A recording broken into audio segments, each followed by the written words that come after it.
Estamos de volta com mais uma Fala do Artista. Você está no canal Arte e Transcendência e se ainda não é inscrito, clique no botão inscrever-se aqui embaixo para ajudar o canal a desenvolver o seu trabalho.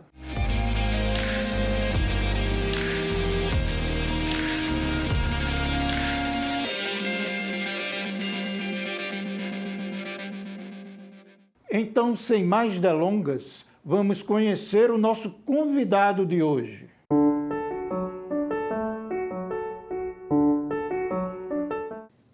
E já estamos com o nosso convidado de hoje, que é o grande homem de teatro, Feliciano Félix. É um prazer enorme tê-lo aqui para fazer a sua Fala do Artista, que já era muito esperada aqui no canal. Boa noite, Felipe. Boa noite, Max Almeida. Eu estou bastante feliz, né, com esse momento. Eu sei que você já tinha feito esse convite já há muito tempo atrás, mas na correria do dia a dia a gente acabou adiando, né, esse encontro, mas finalmente esse encontro chegou, né? E eu queria dizer que é muito importante a gente estar fazendo esse registro, porque as pessoas elas conhecem o nosso trabalho, mas não conhecem com profundidade.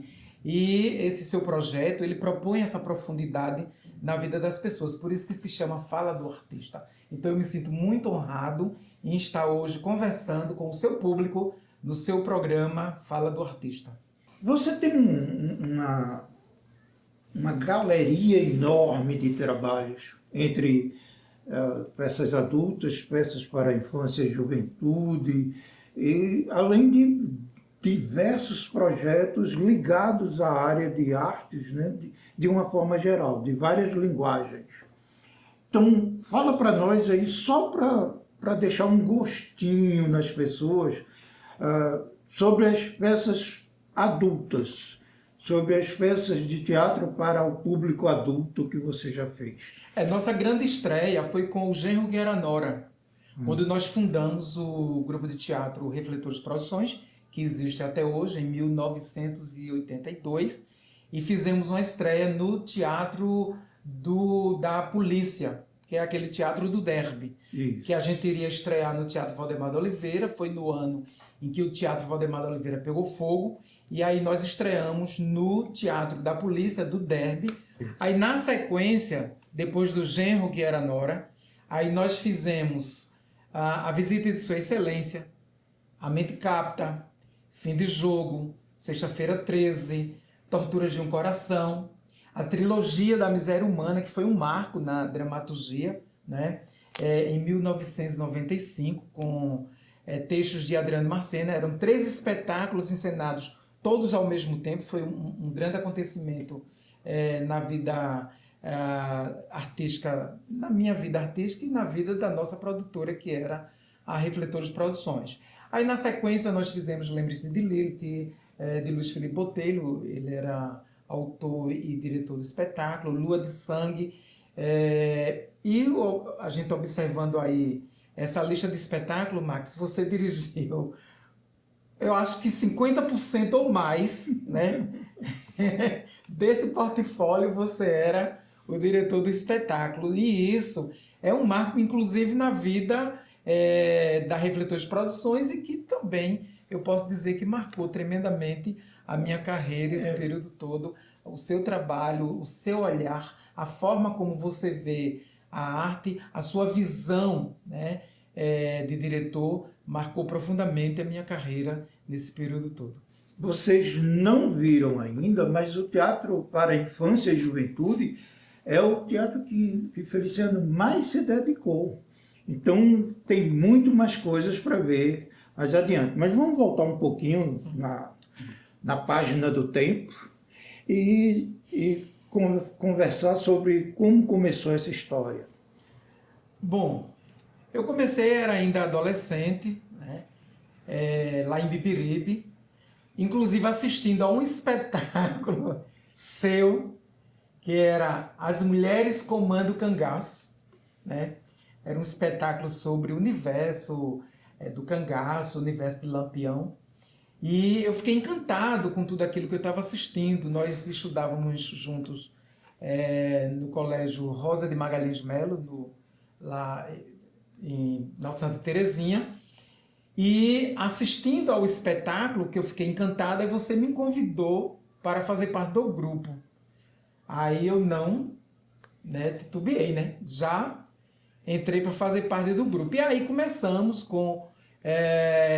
montando vários espetáculos, inclusive na linha religiosa, com Lupércio Lucas, no Oscar, lá na igreja de Nossa Senhora da Conceição, lá na Praça da Convenção em Bibiribe. E foi aí que eu tomei esse gosto, foi aí que eu descobri, que eu tinha, posso dizer assim, uma vocação, para ser artista, para ser ator de teatro.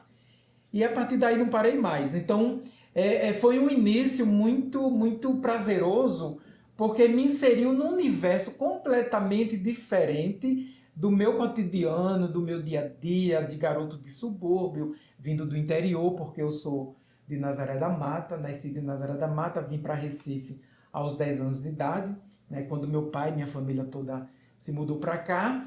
E aí esse contato com o teatro, ele marcou profundamente a minha vida, tanto é que eu estou na arte, na cultura até hoje, ou seja, comecei na minha adolescência e não parei mais. E aí você vai procurar uma formação mais específica de teatro. Eu descobri que tinha um curso de teatro no Teatro de Santa Isabel. Então, era um curso de iniciação ao teatro, era um curso de interpretação, com Walter Barros, Astrogildo Santos, Ulisses Dornelas. Ulisses Dornella é o nosso palhaço de chocolate, E aí esse mundo que eu já estava arrebatado no encantamento, aí foi a sagração. Aí eu me encontrei, eu digo, é aqui, é o meu espaço. No Santa Isabel, aquele templo templo do teatro e da cultura pernambucana, e por que não dizer da cultura brasileira. E aí foi onde eu teria dois inícios. O início em Bibiribe, que eu diria que era um teatro mais de descoberta, o início de tudo, e o teatro com seu início no Santa Isabel, que aí eu diria que seria o primeiro passo para a profissionalização, ou seja, era um passo mais consolidado, um passo mais adiantado. Então, entrar para fazer esse curso no Teatro Santa Isabel, ele foi fundamental para consagrar a minha caminhada. E lá você conhece grandes nomes do teatro. Aí lá eu conheço grandes nomes do teatro. O Ulisses Dornelas me convidou para fazer parte do grupo que ele estava criando a partir, inclusive, daquele curso, que era o Grupo Arboreal do Recife, e o primeiro espetáculo montado foi o Circo Rataplan. Inclusive, nós estreamos no Teatro de Santa Isabel, inaugurando o horário das 10 horas da manhã do domingo, que não existia.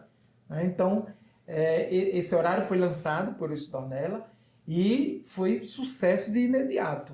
Tanto é que o teatro, aos domingos, ele ficou até antes da pandemia, porque você vê que até o ano passado a gente estava fazendo espetáculo com o próprio Ulisses Dornella no Teatro Boa Vista com o espetáculo O Rei Leão. Ou seja, esse horário que o Ulisses inaugurou, naquela época, ele está valendo até hoje. Na verdade, o curso, ele revelou, muita gente. Você mesmo foi, você fez o curso também, não na minha turma, na turma seguinte. Lúcia Machado, um grande nome do teatro pernambucano também, fez o curso. Milton Soares também, João Cavalcante, que fez muitos espetáculos, e hoje está dirigindo o colégio lá em Rio Doce, em Olinda. Muitas pessoas saíram dali e fizeram carreira. E a gente entende que a profissionalização ele começa justamente com esses cursos, com essas formações. Você pode ter talento, você pode ser audacioso, você pode ser ousado, mas se você não tiver uma boa formação, uma boa base dos mestres você não consegue consolidar a contento a sua carreira. Eu acredito muito que a formação ela é fundamental na vida dos artistas. Também algumas experiências com um grupo de dança, né? O teatro-dança. Conta... A gente fez um espetáculo chamado Dançando Pernambuco. Isso foi em 1999. Né? Foi uma experiência bastante exitosa, foi feita através da cooperativa Arlequino, que era era um espaço experimental de Lúcia Machado, né? Que ficava ali na Boa Vista, e teve um pé no turismo. Porque aí, como eu também sou formado em turismo pela Universidade Católica, eu sou bacharel em turismo, então a gente conseguiu fazer um espetáculo que a gente linkava, né, com os turistas que estavam hospedados na cidade, principalmente no período do verão, no período das férias. Então nós tínhamos uma van que ia pegar os turistas nos hotéis de Boa Viagem e trazia para assistir o nosso espetáculo. Então, era um misto de turismo com espetáculo com bar dançante, porque no final também os turistas poderiam dançar, tudo era uma experiência bastante interessante. Então, além desse espetáculo de dança, nós temos também outras experiências de teatro adulto, através da Refletores Produções, muito embora, como você bem falou, boa parte da minha produção foi voltada para o público infantil.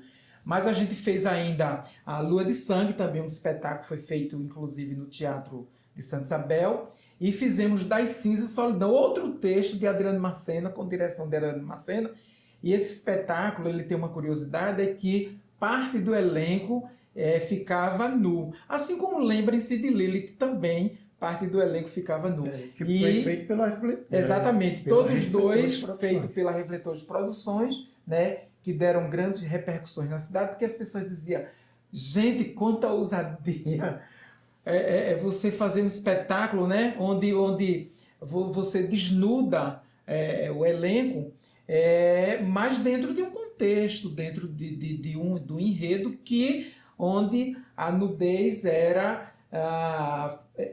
não tinha como ser diferente. Por quê? Porque a nudez era o próprio enredo do espetáculo, como no caso de Lembre-se de Lilith, que a cena acontecia no paraíso, e obviamente no paraíso a gente supõe que as pessoas ficavam... Não se usava roupa ainda. Né? Ficavam nuas, não se usava roupa.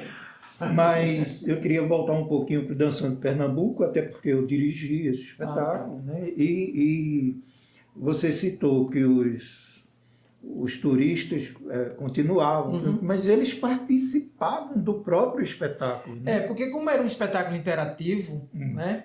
Então, mesmo durante a encenação, o turista era levado a dançar o frevo, a dançar o maracatu, dançar a ciranda, né? E quem protagonizava era David DeLuca, né? Que fazia o narrador do espetáculo.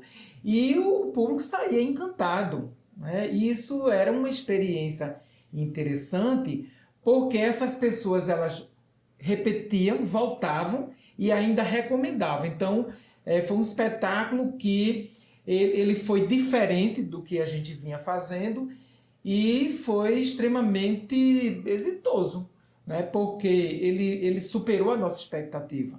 Então, essa junção com o turismo foi perfeito para a vida do espetáculo, por isso que ele foi um espetáculo que teve uma duração razoável.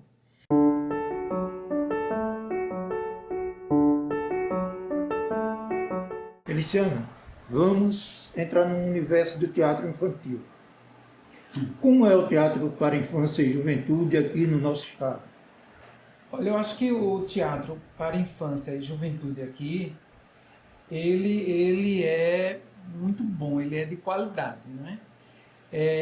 Inclusive, o que prova o que eu estou falando é que nós tivemos duas ações que foram feitas aqui, inclusive pela Metron Produções, né? Minha amiga Edivane Batista e Rui Aguiar. Primeiro foi feito um mapeamento de todas as produtoras que fazem teatro infantil, para infância e juventude no caso, melhor dizendo, né? Foi feito esse mapeamento e foi em sintonia com o que se fazia também nessa área no teatro brasileiro. Né? Isso é um registro importante de ser feito. E o outro é um festival voltado exclusivamente para a criança, que é o Festival de Teatro para a Criança de Pernambuco, né? Que também da Metro Produções. Então veja, se você tem esses dois registros, significa dizer que a produção ela se sustenta. Ela é uma produção que tem musculatura, né? É uma produção consolidada. A questão do teatro para infância e juventude, ele tem dois papéis importantíssimos. O primeiro é o de formação de plateias, né? A criança que é levada, que frequenta o teatro, né, na sua mais tenra idade, certamente ela vai ser um consumidor de produtos culturais de teatro quando ela for adulta, né, essa criança quando for adulta, como ela vai levar seus filhos, né, pela sua experiência, pela experiência prazerosa que ela teve na sua infância, ela vai querer com toda certeza levar seus filhos para ter essa mesma experiência que ela teve quando ela era criança. E a outra questão é a questão da formação. Eu acho que é uma responsabilidade muito grande quando você produz para esse público. Porque o teatro para a infância e juventude, ele é tão bom e tão importante quanto o teatro para o público adulto, mas muito mais investido de responsabilidade e compromisso. Porque a gente está trabalhando com seres em formação. Então você não pode fazer de qualquer forma, com qualquer linguagem, didaticamente inadequado, né? Então a responsabilidade é muito grande. Então é justamente baseado nessas duas premissas, você está formando cidadãos, está formando plateias, que eu acho que o teatro para infância e juventude ele tem que ser respeitado, tem que ser valorizado e ter o seu espaço no movimento de teatro do Estado. E a tua história no teatro para a infância? Eu acho importantíssimo trabalhar para esse público. Então, não só enquanto produtor, né, que eu produzi vários espetáculos para esse público, mas atuando como ator. Inclusive, tenho vários prêmios recebidos, né, na minha atuação para esse público.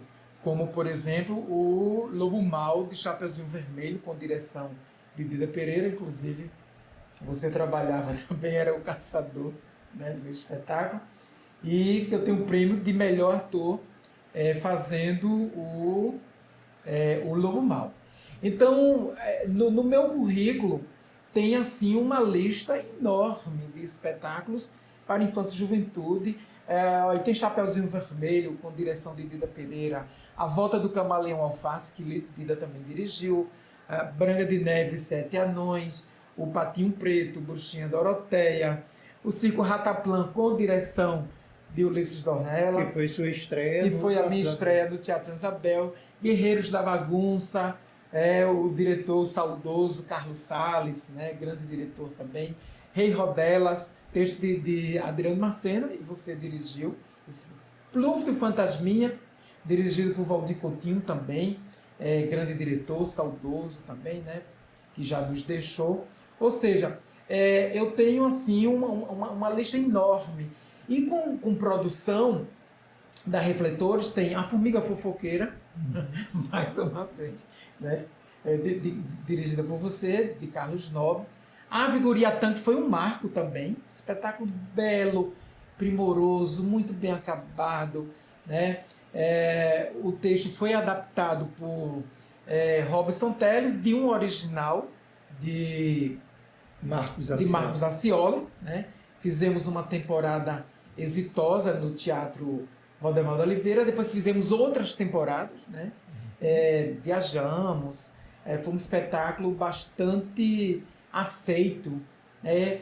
Tinha muita música e ele era muito lúdico, que falava sobre a morte de uma forma muito bonita, que é o encantamento da passagem de quando você desencarna, mostrado para a criança de uma forma muito lúdica. E que era isso que a gente estava conversando aqui, Max. sobre a forma como você dirige e o olhar que você tem da cena, que dialoga com o cotidiano e com a vida de uma forma muito simples. Isso é muito bonito. Então é uma marca que você tem, que eu dizia no início aqui da nossa conversa, que marcou muito a minha trajetória. E esse espetáculo, ele falava da morte, né? Não com essa contundência, Peso. com esse peso. Aliás, o nome morte nem aparecia no espetáculo, mas a plateia entendia que se tratava. As As crianças crianças entendiam. entendiam que o enredo era esse. E que a morte é uma passagem, é um encantamento. Então você sai de um plano e vai para um outro plano e a vida segue, né? Então essa mensagem chegava para a plateia ficava encantada porque ela entendia a mensagem chegava com a sua direção, que é uma marca sua, que é isso que me deixa encantado com o seu trabalho. E nós fizemos um outro espetáculo que também teve uma estrada longa, que foi o Circo de Seu Bolacha, de Paulo de Oliveira Lima, de Arco Verde, né? O elenco era eu, Pedro Dias e Taveiro Júnior, né? Que é a história de 3 palhaços, de um circo que está em dificuldade, que o circo precisa ser vendido e tal. E a direção foi de Breno Fittipaldi. E esse espetáculo também teve uma história de produção muito longa. E por fim, nós fizemos a produção do Circo Rataplan, que é justamente porque, como foi o meu primeiro trabalho, pelo qual eu tenho assim, um carinho muito grande, aí nós fizemos ele, né, em 2007, ele ficou até 2012. Nós ganhamos o prêmio de montagem Miriam Muniz, depois ganhamos uma temporada através do Fucultura, no Teatro Valdemar de Oliveira, depois ganhamos uma circulação pelo interior do estado de Pernambuco e depois ganhamos uma outra temporada no Teatro Arraial. Então, um espetáculo que ficou 5 anos e a plateia sempre lotada, o público sempre voltava e nós fizemos projeto escola, fizemos vários projetos de circulação. Então, essa é um pouco da minha história no universo do teatro infantil em Pernambuco. Você citou o Teatro Escola. Uhum. Como é que funcionava o Teatro Escola aqui, professor? O Teatro Escola, que eu também fiz, eu vejo ele com uma certa reserva, né? Eu acho que ele foi bom do ponto de vista de nicho de mercado para o trabalhador, né, para o artista, para o ator, o diretor, o produtor, porque o produto espetáculo ia até a escola ou o aluno vinha até o teatro através de toda uma produção, toda uma logística que incluía o ônibus, o arte educador, incluía lanche, né? Era bacana, né? Do ponto de vista de mercado de trabalho para artistas e técnicos. Mas do ponto de vista do público, num primeiro momento foi interessante, mas no seu desdobramento eu acho que não foi tão interessante, porque isso esvaziou, isso na minha leitura, na minha opinião, né? Isso esvaziou o público dos finais de semana no espetáculo. Ora, se o pai já tinha levado a criança no meio da semana para assistir ao espetáculo que estava em cartaz no sábado ou no domingo, porque ele iria novamente levar a sua criança para assistir o espetáculo no sábado e no domingo, se ele já tinha visto no meio da semana. Então, nesse sentido, eu acho que não foi interessante para os espetáculos que tinha que sobreviver, manter sua temporada nos finais de semana. Porque a gente tem que entender o espetáculo, Max, como arte, como linguagem, como entretenimento, como lazer, mas a gente tem que entender também como mercado de trabalho para quem exerce. Isso. Mercado de trabalho para atores, técnicos, produtores, diretores, autores, né, que recebe os 10% do direito autoral. Então, tem uma gama de pessoas que vivem da sua arte. Então, é um mercado de trabalho que tem que ser reconhecido e valorizado. Então, na hora em que você esvazia o público dos finais de semana, por conta de que o público já viu os mesmos espetáculos no meio da semana, isso acaba esvaziando as temporadas. Nesse sentido, eu acho que não foi uma coisa interessante. E mesmo quando não era o mesmo espetáculo, mas o menino já saiu para ver teatro durante a semana, porque iria ver no final da Sim, semana, né? é verdade. Isso esvaziava um pouco aquele espetáculo que não fazia Correto, correto. Porque não só esvaziava aquele que a criança já viu, mas esvaziava também o que a criança não viu, porque ela já foi no meio da semana. Não tinha sentido você ir ao teatro novamente no final de semana, e isso acabou esvaziando essas temporadas.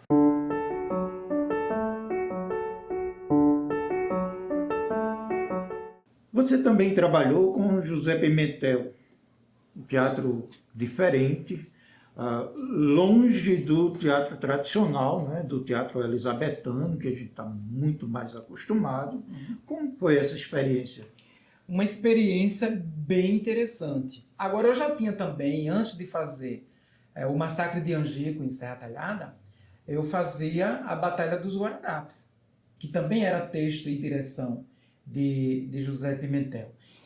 Só que quando, com a batalha, o envolvimento pessoal, né, ator, diretor, foi, digamos assim, um pouco mais restrita, um pouco menor.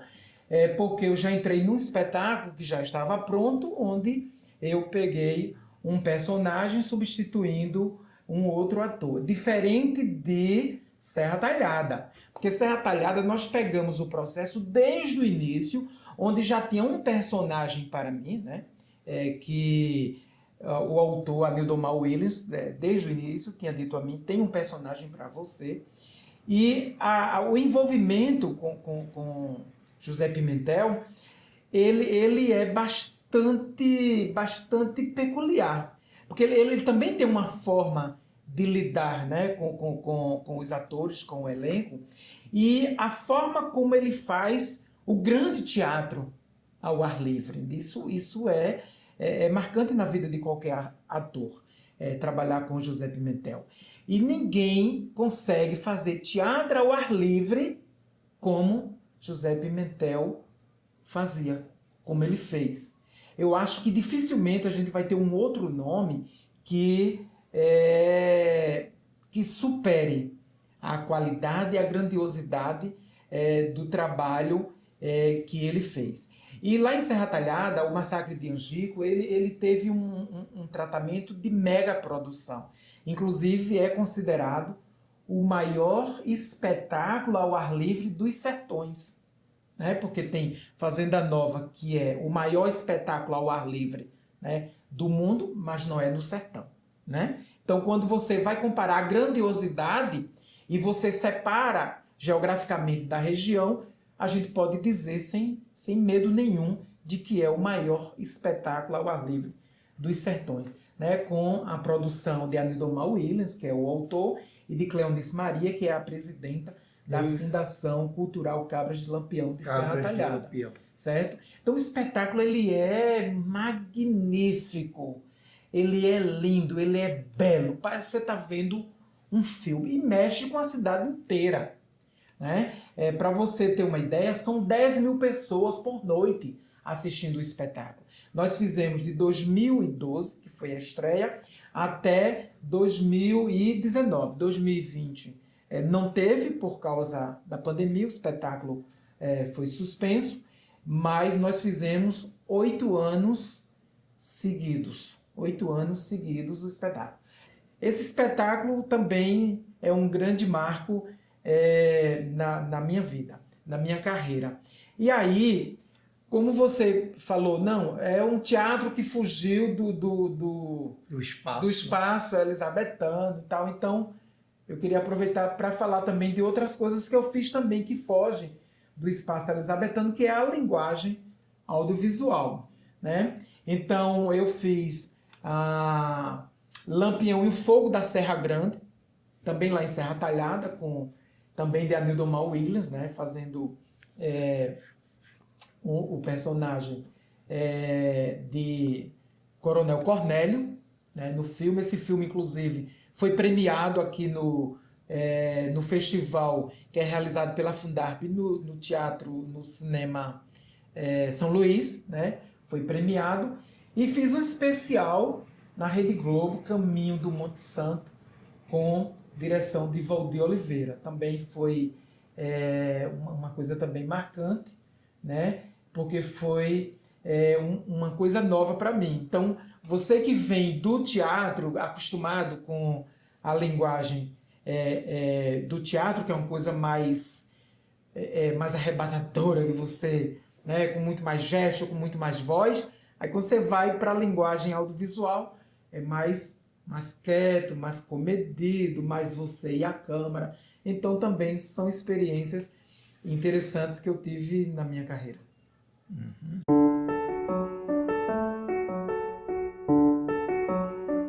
Resultado zero! Ele continua lá, posando de chefe absoluto, como se o Nordeste não fosse parte do Brasil, mas é!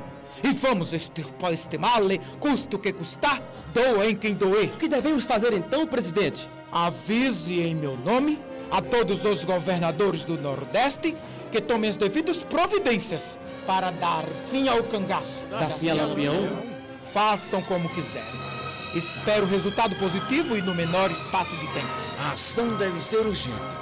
Todo e qualquer coronel e fazendeiro que levantar suspeita de dar guarida a Lampião sofrerá retaliação severa por parte do governo.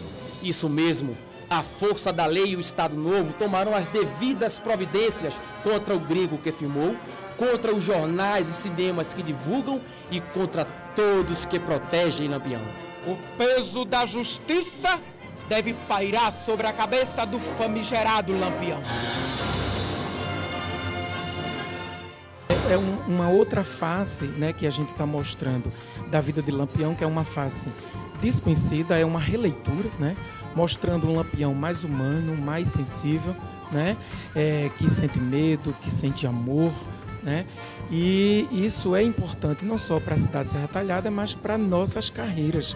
Então são mais de 60 pessoas envolvidas nesse projeto, que com certeza ficará no calendário permanente de ações culturais da cidade de Serra Talhada.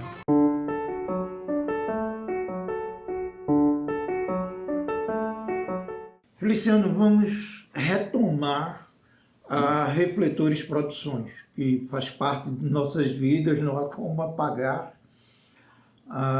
e ninguém quer apagar também, né? Como foi a participação da Refletores Produções no livro Memórias da Cena Pernambucana? Interessante é que, na verdade, essa participação no livro, primeiro, mostra que a companhia é consolidada, né? A Refletores Produções é consolidada como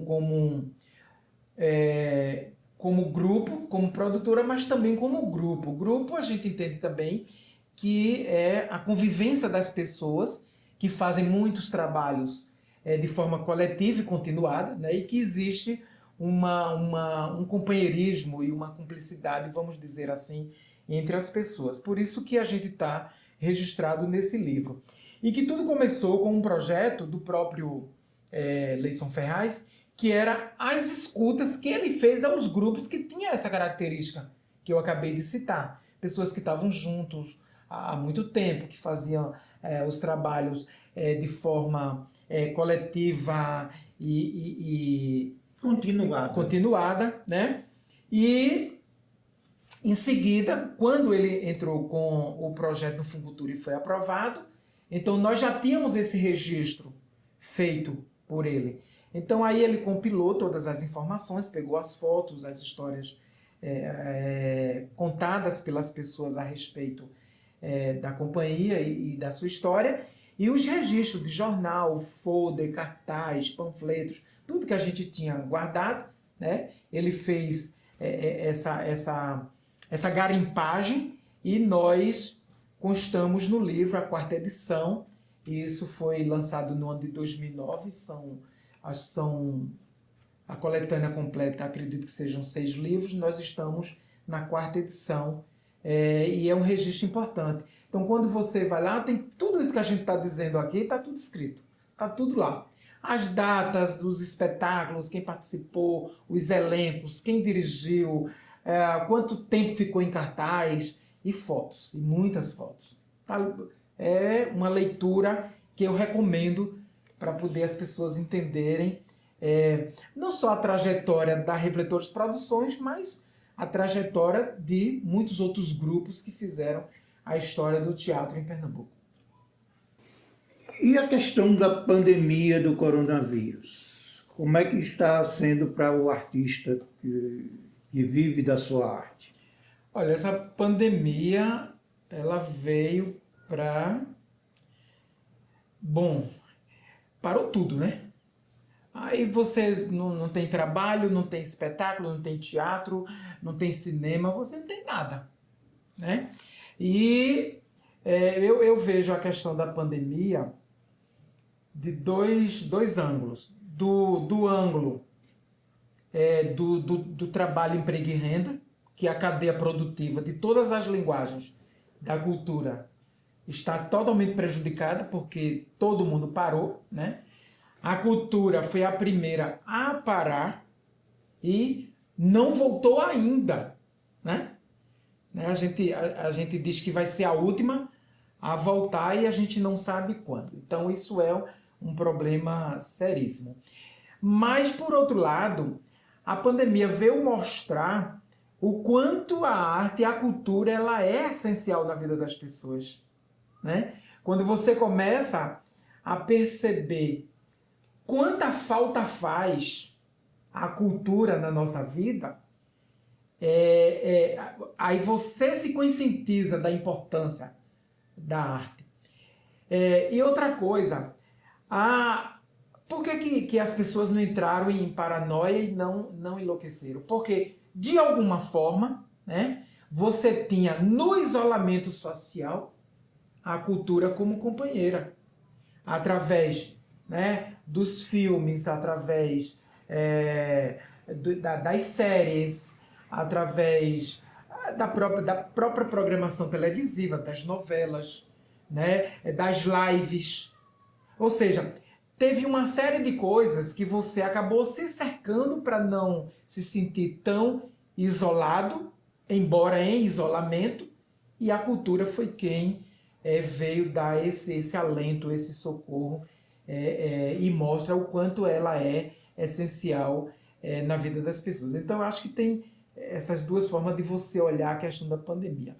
Mas a gente fala também, Max, a gente diz, parou tudo por causa da pandemia, mas eu queria registrar aqui que mesmo antes da pandemia a gente já estava com dificuldade de manter a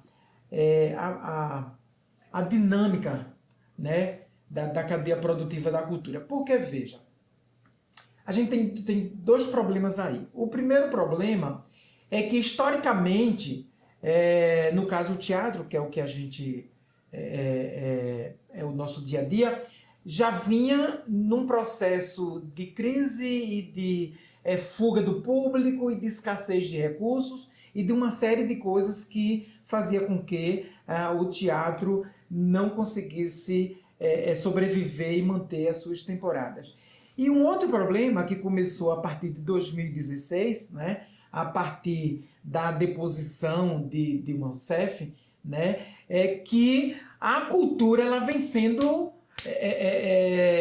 como é que eu diria, propositadamente sendo enfraquecida, propositadamente sendo tirada de cena, né, porque quando chegam essas crises políticas ou crises financeiras, a cultura é a primeira que sofre o golpe, né? Então, quando a Dilma ela foi deposta e aí veio o MINC foi, né, extinto e que houve toda uma movimentação nacional de artistas, né, de Ocupa MINC, né, o artista foi para o fronte mesmo, dizer que o MINC não poderia ser extinto, mas depois, mesmo com a eleição do atual presidente da República,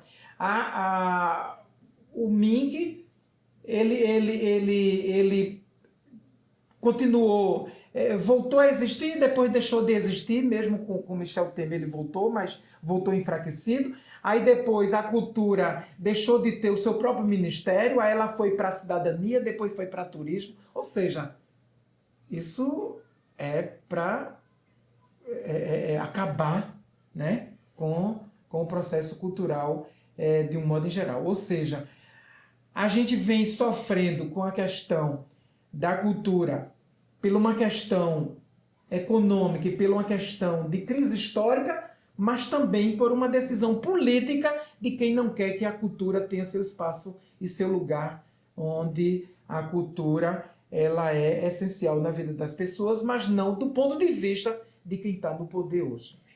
Inclusive, os próprios artistas que ocuparam as secretarias, que comandam os destinos da cultura no país, pisaram na bola muito feio, né? Você olha para todas as pessoas que passaram por lá, sujaram sua biografia. Quer dizer, quem tinha alguma biografia para sujar? Está aí a Regina, que não nos deixa mentir, né? E agora o Mário Frias, que, pelo amor de Deus, a gente... E mesmo a Lei Aldir Blanc, né, que veio... Por pressão dos parlamentares, ainda não atendeu a contento o que deveria atender, né? Primeiro porque era para vir em março, acabou saindo praticamente no final do ano, com uma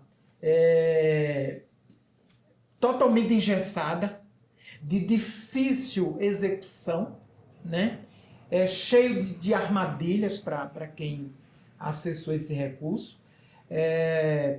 Num momento em que a pessoa se inscreveu, por exemplo, não foi dito que pagaria imposto de renda. Depois que a pessoa fez o orçamento, teve o projeto aprovado, o imposto de renda foi lá e pegou 27,5% desse recurso.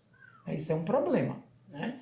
Como é que você vai executar aquilo que você planejou para um orçamento que depois foi reduzido drasticamente? Isso é um problema seríssimo.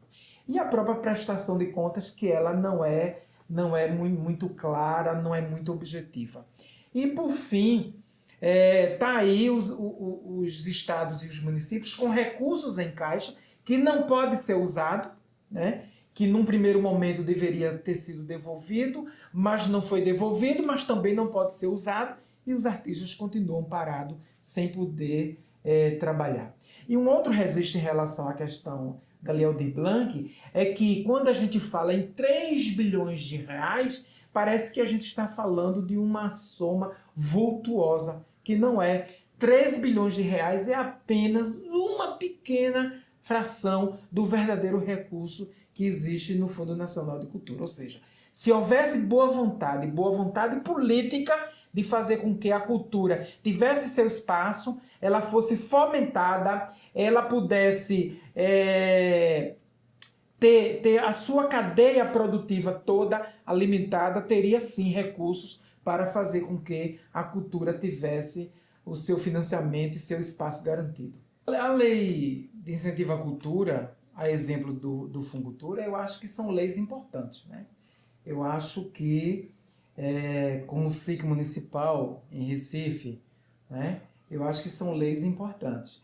Mas, ao mesmo tempo em que o poder público coloca recursos no seu orçamento e as pessoas podem, né, acessar através de editais, a gente não vai nunca negar que isso não é bom. Claro que é bom, mas tem um efeito colateral, isso no meu ponto de vista, que as leis de incentivo à cultura provocam. Veja, quando a gente produzia isso há 20, 30 anos atrás, né, Há algum tempo. Melhor algum tempo, senão vou acabar descobrindo a nossa idade. Aí vê só, não existia lei de incentivo à cultura e a gente conseguia produzir, né? As temporadas elas eram longas, os espetáculos ficavam em cartaz de domingo, de quinta a domingo normalmente, né? E tinha espetáculos que fazia temporada de meia-noite, somente às 18 horas, do sábado e domingo. Tinha espetáculo, né, infantil sábado e domingo à tarde, tinha espetáculo infantil no domingo pela manhã, ou seja, a produção ela era bem consistente e não existia lei de incentivo. O que é que ocorre hoje? Eu chamo de efeito colateral. Efeito colateral da lei de incentivo à cultura. É que o produtor cultural, ele meio que se acomodou. Então ele fica ali esperando sair um edital, ele pega aquele recurso, monta o seu projeto, né, monta o seu espetáculo. Aí lá no edital está escrito, é obrigatório fazer 5 apresentações. Aí ele faz 5 apresentações e mata o projeto. E fica aguardando um outro edital para ele entrar com um novo projeto e fazer uma nova montagem. Então, nesse sentido é ruim. Então, as pessoas se desacostumaram a correr atrás do patrocinador privado. Então, eu até posso afirmar, Max, que tem uma geração nova de produtores que está produzindo nos últimos 10, 15, 20 anos que não sabe captar recursos. Essas pessoas elas não sabem bater na porta da empresa, ela não sabe ir atrás da iniciativa privada para captar recursos para fazer os seus projetos. Então, as pessoas elas se acomodaram, ficaram reféns, né, das leis de incentivo à cultura e a produção meio que ficou limitada, né? Então as pessoas se prendem ao que está escrito no edital, cumprem o que está escrito, prestam conta e aí dão como finalizado o seu projeto e isso é muito ruim. Então, né? Aquele projeto do coração, que você ama, aquele espetáculo lindo que você faz e passa 5, 10 anos, como eu passei 20 anos no Alto da Compadecida, não há mais chance desse tipo de espetáculo? Eu acho difícil. Eu acho que dificilmente a gente vai voltar a ter o teatro como a gente tinha nessa época a qual você se refere. Primeiro porque os tempos são outros. Segundo porque os produtores se desabituaram a buscar outros recursos além dos recursos das leis de incentivo. E por fim, a vida mudou completamente, o mundo virtual, o mundo digital, e a pandemia veio para selar, digamos assim, essa tendência, né, desse mundo virtual, das lives, do teatro filmado para ser exibido depois, né? A exemplo agora do Baile do Menino Deus, que foi filmado no Teatro de São Isabel e exibido, né? Os Caras de Lampião, nesse final de semana, estão exibindo um espetáculo novo, que é A Chegada de Lampião no Inferno. Foi feito para a internet. Foi filmado e esse final de semana está sendo exibido. Ou seja, dificilmente a gente vai ter aquele espetáculo que vai ficar 1 ano em cartaz, que vai fazer espetáculo de quinta a domingo, que vai ter gente voltando com bilheteria esgotada. Eu acho que é passado. A gente vai olhar para o passado com uma certa saudade, né? Porque eram tempos muito bons, né? Tempos em que éramos felizes, onde o artista tinha, né, a experiência do teatro com o público, os espetáculos eram glamurosos, as estreias eram esperadas, as estreias viravam buchicho na cidade, todo mundo queria ver, todo mundo queria assistir, depois estava todo mundo comentando, os jornais faziam as críticas, nós tínhamos críticas nos 3 jornais, Diário de Pernambuco, Folha de Pernambuco, Jornal do Comércio. Quando o espetáculo estreava, na segunda-feira estava nos 3 jornais as críticas dos espetáculos, isso era maravilhoso. Então esse tempo, Max, eu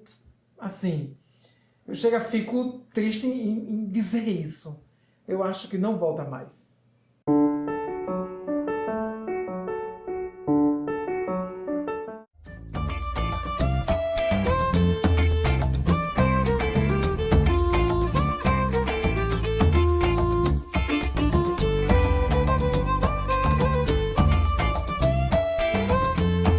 Estamos trabalhando para que o legado de mestres e mestras da cultura popular de Pernambuco não seja esquecido. Queremos torná-lo acessível a todos. É uma iniciativa inédita.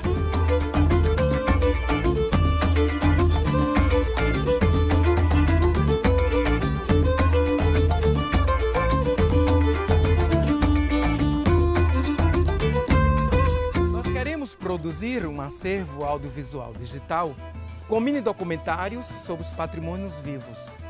Iniciaremos com 5 deles. E é por isso que estamos aqui falando com você.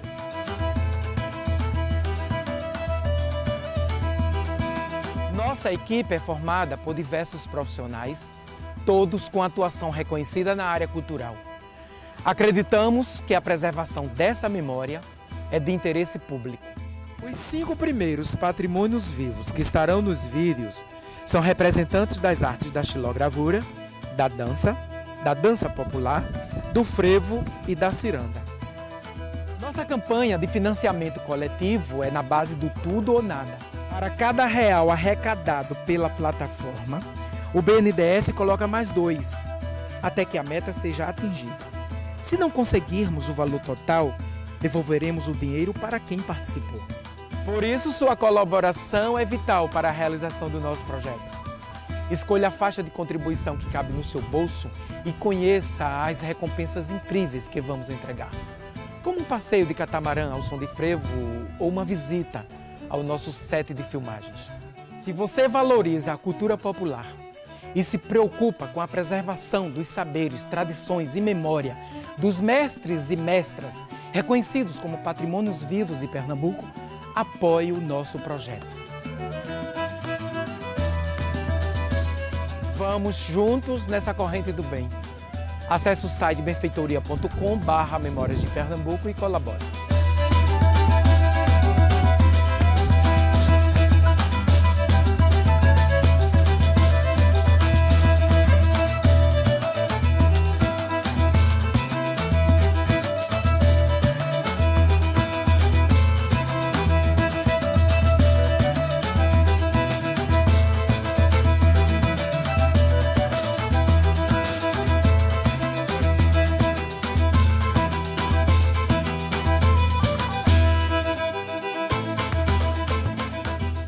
Esse registro aí que a gente acabou de ver é uma campanha publicitária para arrecadar recursos, né, através do sistema de contribuição colaborativa e voluntária, né, uma campanha feita através da internet para fazer um registro das personagens do patrimônio vivo no estado de Pernambuco, porque a gente sabe que todos os anos, né, o governo ele premia, né, algumas personalidades do mundo cultural como patrimônio vivo, mas não existe um registro em vídeo, né? Não existe um registro de documentário. Então esse projeto é para isso. Então foi uma campanha feita pela Benfeitoria, eu fui convidado para estrelar esse trabalho, o qual eu tenho muito orgulho de tê-lo realizado.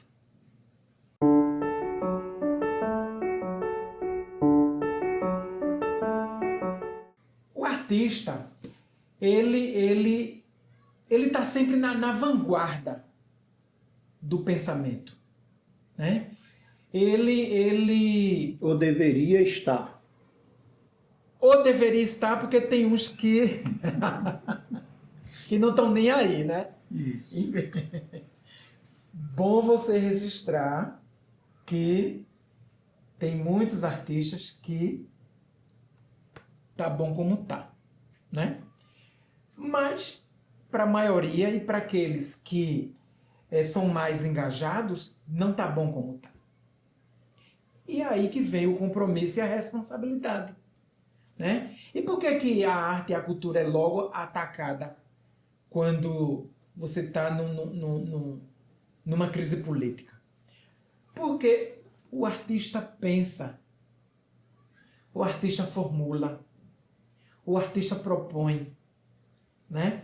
O artista, ele é revolucionário por natureza.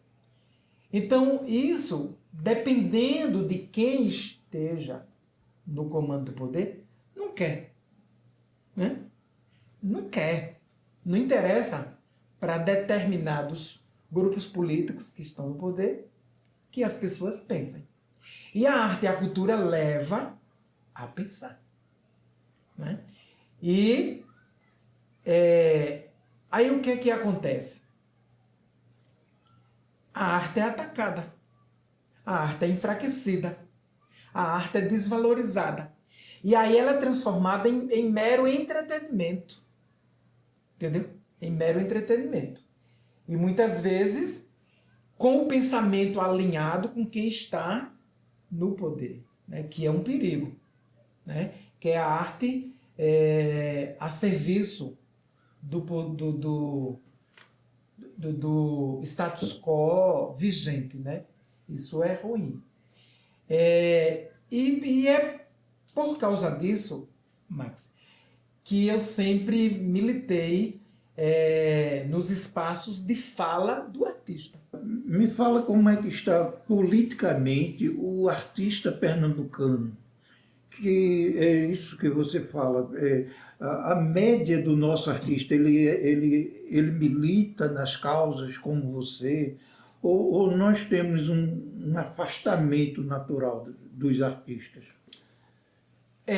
Nós temos uma militância na questão artística, mas não na medida do que seria necessário, né? Eu acho que uma boa parte prefere não se envolver, né?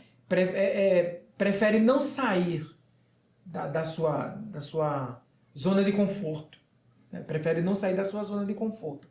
Mas tem uma boa parte que, felizmente, que é inquieta e faz a coisa acontecer, que bota a cara, bota a voz, né, que assina manifesto, que participa dos fóruns de discussão, né? Então, nós temos uma quantidade relativamente, como é que eu diria, relativamente eficiente, digamos assim, não numa quantidade que seria necessária para fazer grandes mudanças tem até uma palavra inglesa que eu não gosto de usar, que chama-se establishment, que eu nem sei pronunciar direito. Mas, historicamente, Max, Pernambuco é um estado revolucionário, né? É a terra de Frei Caneca, entendeu? É a terra da Confederação do Equador, né? É a terra das revoluções, né? Ou seja, lá atrás na história a gente tem grito de independência, né? A gente tem a Revolução Praeira, a gente tem a Guerra dos Mascates, você tem a própria a Batalha dos Guararapes, né? Ou seja, você tem um histórico de luta e de resistência e de resiliência que faz parte do pernambucano. Isso é bacana. Isso a gente não perde. Então, muitos dos nossos artistas, não é? Felizmente, tem isso no sangue. Esse espírito revolucionário, esse espírito de quem não se conforma com uma conjuntura quando ela se apresenta adversa. Isso é bom. Então eu diria que o artista pernambucano ele é sim um artista engajado, né? E as entidades de classe? As entidades de classe, elas fazem o seu papel, né? Estatutário e regimental, e elas são fundamentais. Elas são muito importantes para que o artista tenha esse sentimento de pertencimento a algo a algo vivo que existe e que se movimenta no sentido de botar o espaço de fala para o artista botar a sua fala. Eu acho que as entidades elas cumprem esse papel. E aí eu aproveito para dizer que sou o presidente da ARTEP, a Associação de Realizadores de Teatro de Pernambuco, fundada em 2003, né? A gente já vai fazer 20 anos, e que esse ano vamos fazer mais um congresso, já fizemos 5, vamos para o 6º congresso, e é no congresso que a gente elege a nova diretoria. A gente faz toda uma discussão política, discute um plano de ação para a entidade para os próximos 3 anos e elege uma nova diretoria. E isso será feito agora no mês de março, na cidade de Serra Talhada. E quem é que a ARTEP representa especificamente? Porque aqui a gente tem algumas entidades que trabalham paralelamente, às vezes até com o mesmo objetivo. Mas quem a ARTEP representa? Bom, a ARTEP ela representa o grupo que tem um perfil profissional, né, que consegue produzir o ano todo e todos os anos, certo? E que está espalhado em todas as macro-regiões do estado de Pernambuco. O perfil do artepiano é um perfil do teatro profissional. É o teatro da produtora, é o teatro da companhia, né? As outras entidades ela tem perfis diferentes. Certo, e vamos retomar uma discussão que foi muito grande aqui no estado, foi a relação do grupo com perfil mais amador e a produção mais profissional. Como foi essa transição aqui? Essa discussão, ela é uma discussão que já foi, digamos assim, superada, até porque as pessoas elas tinham uma noção de que amador era não ter qualidade, e não é isso, não é? Amador, na verdade, é uma filosofia, é uma forma de encarar o trabalho. Porque aí as pessoas elas ficam achando que um espetáculo que é feito por um grupo amador não pode cumprir uma temporada num teatro de Santa Isabel, por exemplo. Pode sim, pode e deve. Porque amador é a forma como você vê o trabalho que você leva para o palco, né? É amador do ponto de vista da discussão, é amador do ponto de vista do engajamento, fazendo a liga com as comunidades, com a sociedade, com os movimentos sociais. Ou seja, tem um pano de fundo filosófico no trabalho que você faz. Mas a qualidade, ela é tão boa quanto a qualidade do profissional. Aí quando a gente vai para o profissional, aquele que tem o DRT, aquele que fez do mercado a sua profissão, aquele que vive da sua arte e tira o seu sustento. E que às vezes você tem o trabalho que é profissional, porque tem todos esses recortes, mas talvez não tenha tanta qualidade como tem provavelmente a qualidade de um espetáculo que é feito pelo amador. Então essa discussão ela é muito visceral e ela suscitou muitos debates, né, há muito tempo atrás, porque as pessoas confundiam essa questão aí.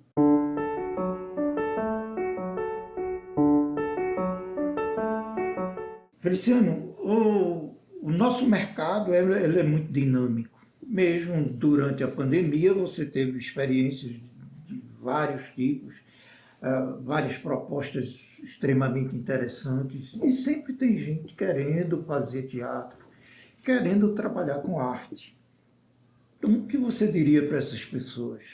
Eu diria o seguinte, Max, que a arte e a cultura, ela é fundamental na vida das pessoas. A arte, ela é essencial, né? Por quê? Porque além de cuidar da questão física, você ter uma boa alimentação, uma boa moradia, você ter oportunidade de estudo, aprendizado, formação, você tem que pensar na alma, no espírito, no intelecto. Então é aí que entra a arte e a cultura. Então, a gente precisa alimentar o espírito, precisa alimentar a alma.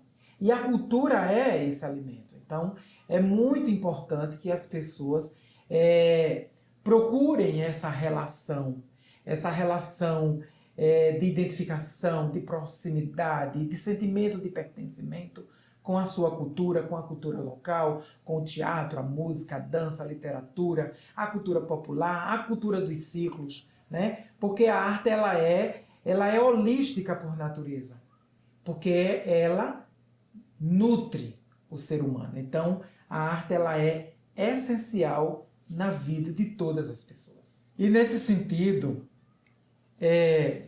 porque quando eu digo ela é holística, do ponto de vista do cidadão, do público, da pessoa, do ser humano. Mas do ponto de vista do artista também.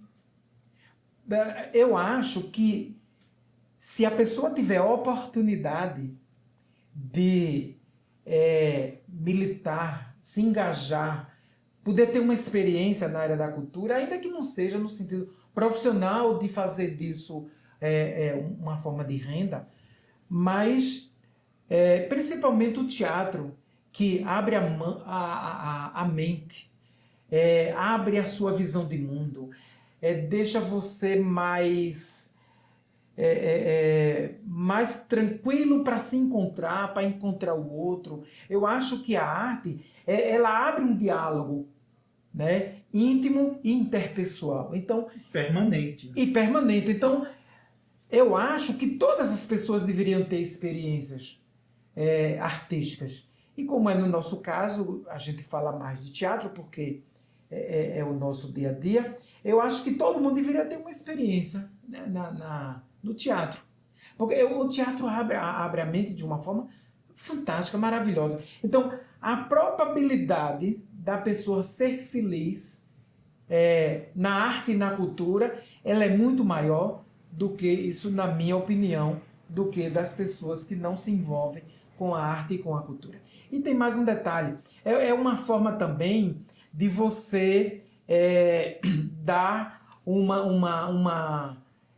direcionamento para a juventude. Eu acho que você inserir a juventude na arte e na cultura e dar para ela um norte, dar para ela um rumo, eu acho que a arte ela cumpre também esse papel, ela é fundamental nesse sentido. Sua fala foi fundamental. Eu acho que você colocou o dedo na ferida, colocou coisas que são essenciais para a discussão do nosso trabalho e mostrou a sua trajetória, que é mais importante. Nós queremos agradecer muito o canal Arte e Transcendência, está muito feliz de tê-lo aqui conosco e esperamos nos encontrar outras vezes para desenvolver um trabalho juntos. Eu queria agradecer, Max, a oportunidade, né? Que no início da minha fala eu dizia que você já havia me convidado fazia já um certo tempo e a oportunidade aconteceu agora, né? Eu queria dizer que esses espaços eles são fundamentais, esse registro, esse diálogo, essa oportunidade para que os artistas, né, pernambucanos eles possam fazer com que a sua história fique documentada. Eu acho esse espaço fundamental. Então, dizer que eu estou à disposição, dizer o quanto é generoso de sua parte ter criado um espaço assim e ter convidado os artistas, né, que eu tenho assistido, tenho acompanhado, e ter convidado a mim para fazer essa fala aqui no espaço Fala do Artista. E aqui encerramos a nossa fala de hoje. Agradecemos pela presença e esperamos encontrá-los na próxima Fala do Artista.